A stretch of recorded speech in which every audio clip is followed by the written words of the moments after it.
Hola, ¿cómo les va? Nuevamente estamos aquí para seguir analizando otros temas del sistema nervioso motor. Durante esta clase analizaremos, por un lado, cuáles son las funciones de las motoneuronas superiores, así como también de las diferentes cortezas motoras, del cerebelo y de los ganglios de la base. Evaluaremos cómo el sistema nervioso motor puede planificar la realización de movimientos voluntarios y también cómo se regula la postura. Para ello es importante los conocimientos previos relacionados a anatomía del sistema nervioso central y periférico, a los conceptos de sinapsis y neurotransmisión, a los conceptos del sistema nervioso somatosensorial, así como aquellos que vimos en el teórico previo del sistema nervioso motor. ¿Sí? La organización jerárquica del sistema nervioso motor, circuitos neuronales, las funciones de las motoneuronas inferiores, el concepto de postura, ¿sí? Y también los reflejos. Durante esta clase nos centraremos en este esquema que representa la organización jerárquica y funcional del sistema nervioso motor, ¿sí? En la cual tenemos representadas las neuronas motoras inferiores o vía final común, que son las motoneuronas alfa, y que van a estar inervando y modulando la actividad de los músculos esqueléticos.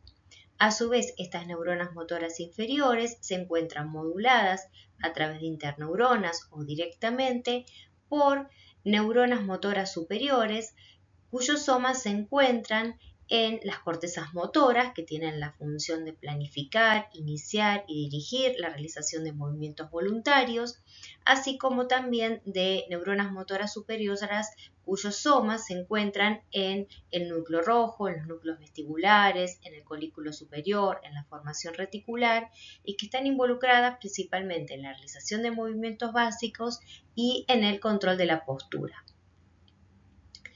Y también veremos cómo el cerebelo, ¿sí? Actuando sobre estos centros superiores y también a través de las neuronas motoras inferiores, puede coordinar, ¿sí? Puede realizar una coordinación sensitivo-motora del movimiento que se está realizando. Así también veremos cómo los ganglios de la base son importantes para iniciar correctamente un movimiento y suprimir aquellos movimientos que no son deseados. Ahora bien, la realización de todo movimiento voluntario, como ser tomar un objeto o desplazarnos en el espacio, requiere de tres fases, ¿sí? En primer lugar, identificar espacialmente el objetivo o el blanco. Por ejemplo, en este caso, agarrar el mate o el lugar hacia donde me dirijo. Después, la segunda fase es diseñar un plan motor para alcanzar ese objetivo. Y en tercer lugar, ejecutar ese plan de acción coordinando las distintas vías motoras que influyen sobre las motoneuronas de la médula espinal, es decir, sobre la vía final común o motoneurona inferior. Bien, entonces comencemos analizando cómo las cortezas motoras y los diferentes núcleos del tronco encefálico influyen sobre esta vía final común para llevar a cabo este movimiento voluntario y controlar la postura. Bien, entonces previamente habíamos dicho que los movimientos voluntarios podían implicar procesos cognitivos en donde había que procesar información a partir de estímulos sensoriales, externos o internos, el conocimiento adquirido previamente, características subjetivas y que pueden implicar distintos procesos como aprendizaje, razonamiento, prestar atención, tomar decisiones, resolver problemas. Ahora, cuando esta función cognitiva implica una respuesta motora ante un determinado estímulo sensorial, puede seguir el siguiente trayecto secuencial de activación. Va a implicar, en primer lugar, la activación de áreas sensoriales primarias para sensar estímulos externos o internos de nuestro organismo, áreas secundarias sensitivas, ¿sí? Áreas de asociación como son la corteza parietal posterior, la corteza prefrontal, y luego esta información pasa, en base a eso, hacia las áreas motoras secundarias o planificadoras, que habíamos dicho que eran la corteza motora suplementaria y premotora. y desde allí hacia la corteza motora primaria, que es ejecutora del movimiento.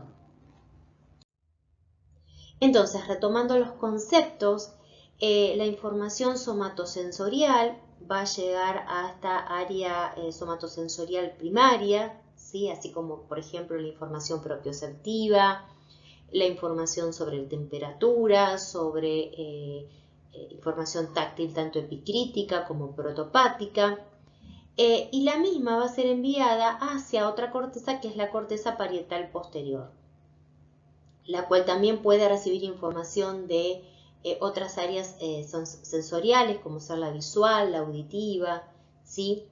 Y esta corteza parietal posterior se ubica en las áreas 5 y 7 de Brodmann y no es una corteza motora, sino se la define como un área de asociación sensitivo-motora, porque justamente lo que va a hacer es integrar la información somatosensorial, la auditiva, la vestibular, para generar un esquema corporal y extracorporal y poder guiar el movimiento de un miembro hacia un blanco específico en el espacio extrapersonal. Así, en el ejemplo de agarrar un mate cuando se lo ofrecen, las coordenadas, por ejemplo, retinianas del mate en el espacio por estímulos visuales o de la posición de la mano y el brazo en el espacio, es decir, información propioceptiva o información auditiva de cuando te ofrecen ese mate, debe expresarse en un mismo sistema de coordenadas espaciales. Y esto se logra en la corteza parietal posterior. ¿Para qué? Para que esta información luego sea enviada hacia otra de las cortezas, que es la prefrontal, que es muy importante para tomar decisiones y anticiparse a las consecuencias de la acción. Es decir, la corteza parietal posterior va a dar información a esta corteza prefrontal de el esquema corporal y extracorporal, ¿sí? Le va a dar idea del contexto. Ahora, en base a ese contexto, la corteza prefrontal va a tomar decisiones de si realizar o no ese movimiento. Luego de que la corteza parietal posterior y la corteza prefrontal han determinado el objetivo de este programa motor, la información pasa hacia las cortezas motora suplementaria y premotora, que se encuentran en el área 6 de Brodmann, que van a estar encargadas de la planificación de este movimiento. La corteza motora suplementaria va a estar principalmente involucrada en la programación de movimientos que son autoiniciados, es decir, aquellos que no están externamente guiados, aquellos que imaginamos, movimientos secuenciales, simultáneos, complejos, así como también la coordinación bilateral del movimiento, como por ejemplo cuando andamos en bicicleta o hay que manejar, y también en el habla. Fíjense en estos tres gráficos, en la sección A se observan las áreas que se activan cuando se realiza una flexión simple de los dedos, ¿sí? Es un movimiento simple. En esta situación solo se van a activar la corteza somatosensorial, ¿sí? Al tocar un dedo con el otro, dado la información táctil, tanto epicrítica como protopática, y la corteza motora primaria, porque es un movimiento simple.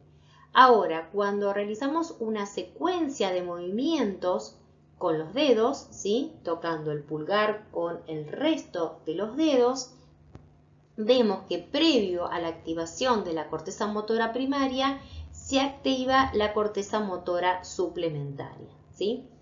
Y fíjense qué ocurre cuando simplemente imaginamos ese movimiento sin ejecutarlo. Solamente se activa la corteza motora suplementaria.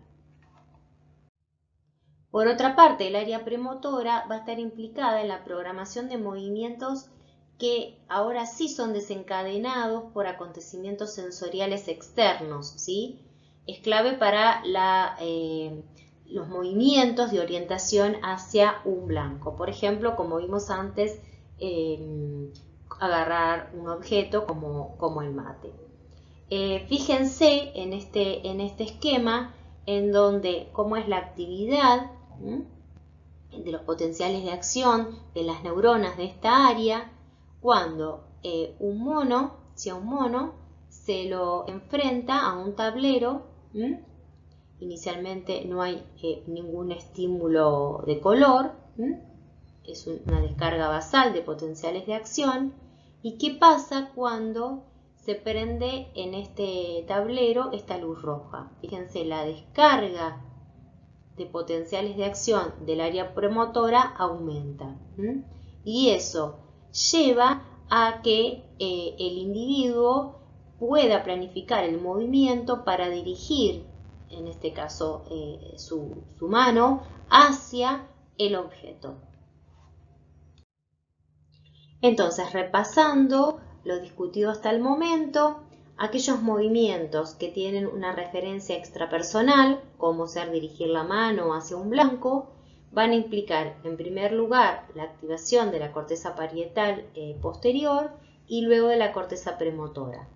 Mientras que aquellos movimientos intrapersonales, ¿sí?, como por ejemplo tocar con el pulgar el resto de los dedos de la mano, va a activar a la corteza motora suplementaria.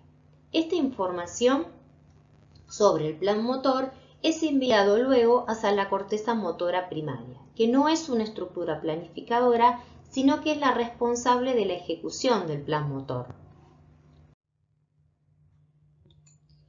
Entonces, como puede observarse en la siguiente figura, ¿sí?, existe una representación en la corteza motora primaria de cada músculo. Esto se lo denomina el homúnculo motor. Y se lo compara como un piano donde cada tecla controlaría un músculo. Entonces, un movimiento estaría dado por diferentes teclas que al apretarlas en diferente secuencia y con distinta intensidad generan un movimiento. Esta es una representación dinámica que representa plasticidad. Fíjense que las principales áreas están ocupadas por los dedos y por la cara, pero el tamaño de estas áreas puede variar gracias a fenómenos de plasticidad neuronal, como dije recientemente. Justamente el entrenamiento de rutinas motoras, ¿sí?, el aprendizaje, produce modificaciones del tamaño de estas áreas, ¿sí?, y va a ser mayor en las áreas de la corteza motora estimuladas, van a ser mayor en aquellas tareas motoras aprendidas con respecto a las que se realizan por primera vez. Entonces, fíjense que desde esta corteza motora primaria se van a enviar órdenes mediante los haces corticoespinales a las motoneuronas que están en la médula espinal, las motoneuronas alfa y las motoneuronas gamma, de las cuales hablarán en las clases presenciales. Así como también van a hacer sinapsis con interneuronas medulares que controlan a músculos contralaterales distales de los miembros, ¿sí? ¿Esto qué permite? Permite entonces que se realicen movimientos contralaterales principalmente, pero también bilaterales e ipsilaterales. Permiten que haya el desarrollo de fuerza muscular, se realicen movimientos de flexión-extensión, haya una fijación de los músculos a las articulaciones, se establezca la dirección de los movimientos, permita la marcha. Por esta razón es que justamente la corteza motora primaria es la responsable de la ejecución del plan motor. Pasemos entonces ahora a analizar los sistemas motores descendentes que controlan la actividad de estas motoneuronas que están en el asta anterior de la médula. Las neuronas motoras inferiores, así como las interneuronas ventromediales, que habíamos dicho que controlan la musculatura axial, músculos del cuello, del tronco, así como proximales, van a recibir aferencias motoras que descienden por la sustancia blanca ventromedial de la médula espinal y que terminan bilateralmente, ¿sí? Este sistema está conformado por los haces corticoespinal ventromedial, corticobulbar, tectoespinal, retículo espinal, vestíbulo espinal, y van a tener como función, dado que van a terminar en motoneuronas que controlan a los músculos axiales y proximales, de regular, de controlar la postura y el equilibrio. También regula movimientos de orientación de la cabeza y del cuello durante el desplazamiento de la mirada e integran los movimientos del tronco con los de los miembros y controlan su dirección y progresión. Por otra parte, las neuronas motoras inferiores e interneuronas dorsolaterales, ¿sí?, que como dijimos controlaban a la musculatura distal, ¿sí?, la de las extremidades, van a recibir aferencias que descienden por el cordón dorsolateral de la médula espinal. ¿Sí? Y este sistema va a estar conformado por las vías córtico-espinal lateral, córtico-bulbar y rubroespinal. La función de las mismas es permitir la realización de movimientos hábiles y delicados con los músculos distales de las extremidades. Por ejemplo, atarse las zapatillas, agarrar algo con las manos, enhebrar una aguja. Por lo tanto, repasando, si analizamos las vías que se originan en la corteza motora primaria, tenemos vías córtico-espinales laterales, ¿sí?, que van a terminar inervando a las motoneuronas alfa, gamma e interneuronas, ¿sí?, laterales, ¿sí?, del lado contrario de la línea media, y que van a estar implicados en la realización de movimientos individuales, ¿sí?, con los dedos, por ejemplo, ¿sí?, como dijimos, enhebrar una aguja, atarse los cordones, tocar el piano. Mientras que la vía córtico-espinal ventral, ¿sí?, fíjense que va a terminar en motoneuronas e interneuronas mediales y va a estar implicada en el mantenimiento del tono y la postura. Aquí entonces es importante analizar otro tipo de circuito, que es el circuito divergente, en donde una neurona presináptica se ramifica para comunicarse con un mayor número de neuronas posinápticas. Entonces, de esta manera se amplifican señales que son débiles a medida que se atraviesan sucesivos órdenes de neuronas. Por ejemplo, cada fibra piramidal de la vía córtico-espinal es capaz de excitar a un gran número de interneuronas y motoneuronas medulares. Por otra parte, existen vías descendentes que nacen en el tronco encefálico en núcleos que están involucrados en la ejecución del plan motor. Y así hay vías mediales del tronco encefálico que se originan en núcleos del tectum, que envían eferencias a interneuronas mediales de los niveles cervicales para coordinar el movimiento de los ojos y la cabeza durante la realización de un movimiento. También se originan vías hacia la médula espinal a partir de la formación reticular pontina y bulbar, y van a ser muy importantes para el control de la postura, del equilibrio, en la realización de movimientos voluntarios estereotipados y que orientan el cuerpo hacia un estímulo externo. Y también vías que se originan en los núcleos vestibulares, en donde envían información hacia interneuronas mediales de los niveles cervicales y torácicos para mantener el equilibrio y la postura. Es decir, que estas vías terminan haciendo sinapsis con motoneuronas o interneuronas mediales, ¿sí?, que controlan a los músculos principalmente axiales. Y por otro lado, las vías laterales nacen del núcleo rojo, ¿sí?, y se dirigen hacia la médula espinal y van a permitir la realización de movimientos hábiles con los músculos distales de los miembros superiores, ¿sí?, va a estar facilitando el tono flexor de los miembros superiores, y justamente va a estar inervando a motoneuronas y interneuronas más laterales. Pasemos entonces ahora a analizar el papel, las funciones que cumple el cerebelo en estos procesos. Entonces, el cerebelo se encuentra localizado por detrás del tallo encefálico y por debajo del cerebro, y existen diferentes divisiones que nos permiten evaluar sus funciones. En un primer lugar podemos realizar una división anatómica en donde observamos una región llamada lóbulo flóculo nodular, ¿sí? Una región media formada por la región vermiana y paravermiana y los hemisferios laterales del cerebelo. De acuerdo a su división filogenética, ¿sí? El más antiguo en desarrollarse fue justamente este lóbulo flóculo nodular, razón por la cual se lo denomina arquicerebelo. La región media de la vermis y paravermis se la denomina paliocerebelo, y las regiones más nuevas, es decir, las últimas en desarrollarse, son los hemisferios cerebelosos, por lo cual se denomina neocerebelo, y son los más desarrollados en humanos y en primates. Otro tipo de división del cerebelo es una división funcional que está determinada por las aferencias que recibe, ¿sí?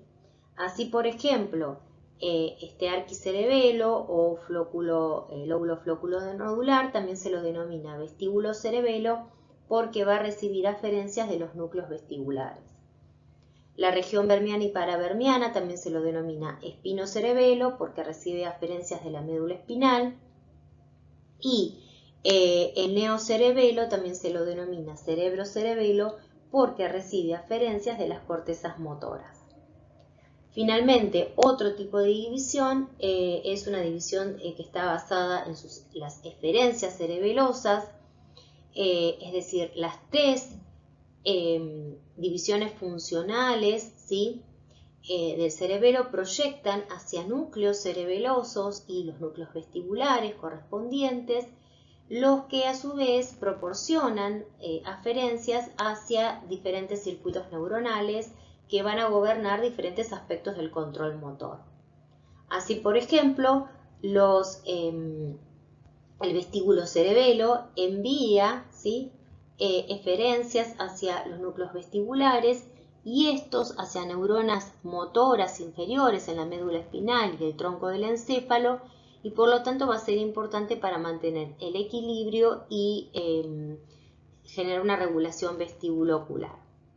Por otra parte, el espinocerebelo envía eferencias a través de sus núcleos interpósito y fastigio hacia las cortezas y tronco del encéfalo, así como también a la médula espinal. Y finalmente el cerebrocerebelo, cuyo núcleo cerebeloso profundo es el núcleo dentado, envía eferencias hacia las cortezas premotoras, ¿sí? Que es una corteza, como habíamos dicho, planificadoras. Por lo tanto, conociendo las aferencias y las eferencias de cada parte del cerebelo, se pueden determinar sus funciones. Así, por ejemplo, comenzando con el vestíbulo cerebelo, podemos observar que tanto la región flóculo nodular como una parte de la vermis recibe aferencias visuales, ¿sí? Y también del aparato vestibular a través de los núcleos vestibulares. Esta información de los núcleos vestibulares llega directamente al lóbulo flóculo nodular y a través del núcleo fastigio a la región vermiana. Y desde allí vuelven las eferencias hacia los núcleos vestibulares y de los núcleos vestibulares hacia motoneuronas que se encuentran en la médula espinal y el tronco del encéfalo, que regulan a músculos extraoculares y axiales del cuello y del tronco, que permiten controlar la postura y el equilibrio. Es decir, esta región lo que permite es integrar la información visual y la vestibular para estabilizar una imagen, ¿sí? Visual en la retina cuando la cabeza se está moviendo. De esta manera se mantiene el equilibrio tanto durante la marcha como durante movimientos posturales. Ahora, al analizar la región del espinocerebelo, ¿sí? Podemos identificar dos regiones y dos circuitos. Uno es el espino cerebeloso medial relacionado con la región vermiana y el otro es el espino cerebeloso lateral relacionado con la región paravermiana. Independientemente si estamos hablando del espino cerebelo medial o lateral, la función de esta región del cerebelo justamente es integrar la información sensitiva motora y de esta manera comparar y corregir la evolución de los movimientos servoasistivos y posturales. Y esto lo puede hacer porque justamente va a recibir simultáneamente aferencias desde las cortezas motoras, que son las que planifican el movimiento, ¿sí? Les van a estar informando de cuál es el movimiento que se pretende realizar, y por otro lado va a recibir información, ¿sí?, de qué es lo que está ocurriendo a nivel muscular, a nivel articular, a nivel cutáneo, a través de diferentes propioceptores, así como también información visual, acústica y vestibular. Es decir, esta información le va a estar indicando de qué movimientos realmente se están realizando. Entonces va a comparar el plan motor con lo que realmente está ocurriendo a nivel del aparato locomotor. Si lo que está ocurriendo no coincide con el plan deseado, el cerebelo va a corregir este movimiento. De esta manera se regula el movimiento, la postura, ajustando las salidas de los principales sistemas motores descendentes encefálicos que están involucrados en mecanismos que controlan el tono muscular, la postura, los reflejos medulares, el equilibrio y la ejecución de movimientos finos. Esto también nos permite ejecutar movimientos que sean coordinados, que sean suaves y precisos. Más específicamente, el espino cerebelo medial, que involucra a la vermis y que tiene como núcleo profundo el núcleo fastigio, va a estar involucrado en los ajustes posturales automáticos durante el movimiento y la marcha. Y esto se debe a que esta región del cerebelo va a recibir aferencias tanto de las cortezas cerebrales, motoras y sensoriales a través de núcleos pontinos, y también de propioceptores provenientes de la médula espinal y el tronco encefálico, de músculos axiales, es decir, cuello y tronco, y extraoculares, ¿sí? De esta manera va a corregir esos movimientos y va a enviar nuevamente una información hacia la corteza cerebral y hacia las motoneuronas que regulan los músculos axiales y extraoculares para corregir los movimientos posturales. Mientras que el espino cerebelo lateral, ¿sí?, que involucra a la paravermis y al núcleo profundo interpósito, va a estar implicado en ajustes reflejos para devolver la posición de un miembro cuando se ha alterado o durante la realización de movimientos voluntarios cuando están alterados. También van a ser importantes para la realización de movimientos alternantes y la fijación de articulaciones. ¿Y por qué se asocia con este tipo de funciones? Porque justamente la región paravermiana va a recibir información propioceptiva, así como también visual y acústica, pero esta información propioceptiva va a provenir de los músculos distales, por ejemplo, de las extremidades, así como también va a recibir información de las cortezas motoras que planean el movimiento. En base a eso, compara y corrige, devolviendo la información, ¿sí?, hacia las cortezas y nuevamente, ¿sí?, hacia la médula espinal.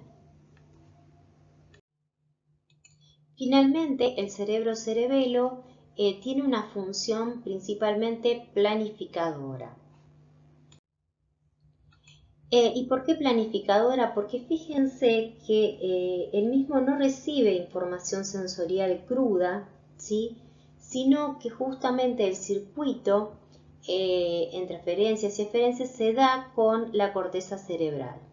Entonces, esta región del cerebelo a través del núcleo dentado va a recibir aferencias, ¿sí?, de la corteza cerebral Y a su vez esta región del cerebelo va a enviar eferencias nuevamente hacia la corteza cerebral. Por lo tanto, está involucrada principalmente en la planificación de movimientos, en donde el miembro superior se dirige hacia un blanco extrapersonal, ¿sí?, guiado por un estímulo auditivo o un estímulo visual, ¿sí? Por ejemplo, en el caso que dijimos al principio, en el que alguien te ofrece un mate, ¿sí? Entonces justamente esos estímulos visuales y auditivos, ¿sí?, son el estímulo externo para guiar el movimiento de dirigir el miembro superior, es decir, el brazo, hacia el mate en este caso. También permite la planificación y sincronización de movimientos secuenciales, complejos, ¿sí?, especialmente aquellos que se realizan con las manos, con los dedos, ¿sí?, y es importante para el control de la distancia y la aproximación, es decir, cuánto tengo que extender mi mano o mi brazo para agarrar algo. Finalmente, el cerebelo también participa en el aprendizaje de diferentes patrones de movimientos que, una vez almacenados en la red neuronal, pueden ejecutarse de forma automatizada, ¿sí? Por ejemplo, aprender a andar en bicicleta, aprender a conducir, aprender a tocar un instrumento, ¿sí? Lo que hace justamente esta automatización del movimiento anticipa cuál será la reacción del aparato locomotor antes de la llegada de un comando motor, ¿sí? En este caso se necesita de una copia de los comandos motores enviados a los músculos y de la información sensorial reciente. Y también participa en lo que son los movimientos balísticos, ¿sí?, generando cadenas de comandos motores mediante la información disponible en el aparato locomotor y la localización del blanco antes de realizar el movimiento. Finalmente, analizaremos brevemente la participación de los ganglios de la base en la realización de movimientos voluntarios y en el control de la postura, ¿sí? Este tema lo analizarán más profundamente durante las clases presenciales. Como podemos observar en la siguiente imagen, los ganglios de la base constituyen un conjunto de estructuras de la sustancia gris que están ubicadas en el diencéfalo y mesencéfalo, ¿sí? Entre ellas se encuentran el núcleo caudado, el putamen, que forman el cuerpo estriado, el núcleo subtalámico de Lewis, los globos pálidos internos y externos, ¿sí?, la sustancia nigra, compacta y reticular. Y justamente estos núcleos, ¿sí?, estos ganglios de la base, se conectan entre sí formando circuitos. Un tipo de circuitos son los motores, que justamente se van a iniciar en áreas de la corteza frontal y tras realizar sucesivas sinapsis en los ganglios de la base y el tálamo, proyectan de vuelta hacia la corteza frontal a áreas corticales motoras que están implicadas principalmente en la planificación y ejecución motora, como ser el área premotora y el área motora suplementaria. Estos circuitos motores de los ganglios de la base entonces van a cumplir diversas funciones, como ser la planificación de movimientos, la iniciación y la terminación de movimientos, la realización de movimientos secuenciales, simultáneos, ¿sí?, como ser el caminar, el braceo, el parpadeo, codificar la dirección del movimiento, son importantes para realizar diferentes ajustes posturales y para los procesos de aprendizaje de habilidades motoras en la ejecución de movimientos que una vez que se han aprendido se van a realizar de forma automática. No quiero dejar de funcionar que también los ganglios de la base participan en circuitos que cumplen funciones no motoras, ¿sí? Así, por ejemplo, una región de estos ganglios de la base, que es el caudado, se lo denomina área asociativa porque justamente va a recibir aferencias de cortezas asociativas como ser la frontal, la parietal y la temporal, y mediante estos circuitos van a realizar funciones que son de tipo cognitivas y conductuales, ¿sí? Como por ejemplo el aprendizaje, la memoria de hábitos conductuales. Y por otro lado, el estriado ventral está implicado en otros circuitos que implican al sistema límbico, al hipocampo, a la amígdala y que cumplen funciones motivacionales y de expresión. Bien, hemos finalizado todos los aspectos teóricos que nos llevan a la realización de un movimiento voluntario. Teniendo en cuenta esto, les proponemos entonces ahora autoevaluar lo que han comprendido y revisar diferentes conceptos a partir de la siguiente propuesta. Les proponemos analizar cómo se planifica, ejecuta y corrige un movimiento voluntario dirigido hacia un blanco específico. Para ello, teniendo en cuenta este ejemplo que les voy a dar, tienen que responder las preguntas que aparecen a continuación. Después de horas de estudio, estás cansado y sientes que no puedes seguir. Un compañero te ofrece un rico café con la siguiente frase y decides aceptarlo. Con un buen café y una sonrisa se puede con todo. Avante.